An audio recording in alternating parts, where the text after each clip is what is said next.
Picture this. You come before the throne of God. You're coming before his very presence.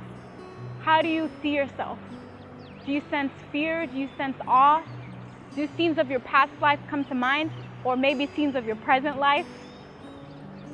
The book of Revelation tells us that there are a group of people who stand before the presence of God and something amazing happens. It tells us that they're not destroyed, rather that they're blameless before him.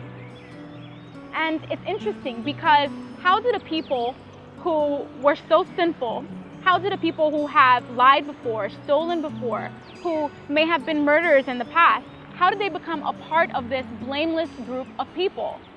And it's not just a group of people, there's a multitude of people, and there are thousands of them. They stand before God's presence and they're not destroyed. And Revelation 14 tells us, "Then I looked, and behold, a lamb standing on Mount Zion, and with him 144,000, having his Father's name written on their foreheads.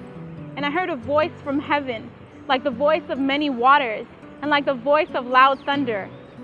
And I heard the sound of harpists playing their harps.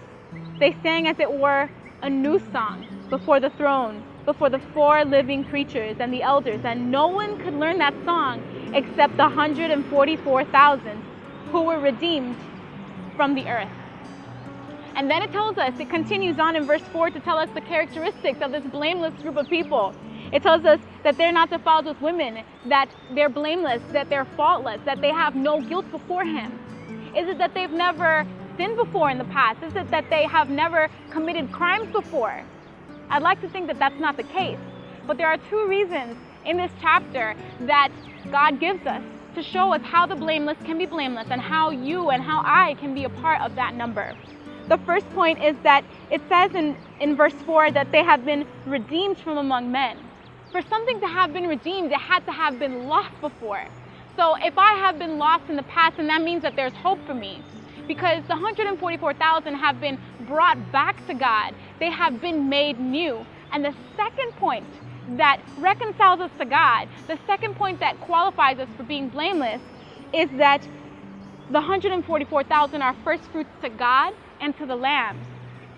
For the biblical mindset, this term of first fruits refers to a time when they had to bring the harvest, the first portion of their harvest, to the Lord as an offering. The first fruits were special. They were set aside as holy. And so here God is saying that you are blameless and faultless because you're special to me. Basically because I chose you and I set you aside as holy. And so here we see that the blameless aren't blameless because of something they did. The blameless are blameless because of something that God did, and that has made the difference. And maybe today you feel that your sin has separated you from God.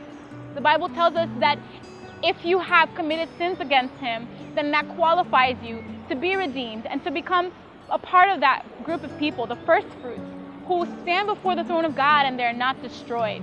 And my desire for you is that you'll live in right standing with God, that you'll live in peace, because the work of God is just that you may live in righteousness and peace before him.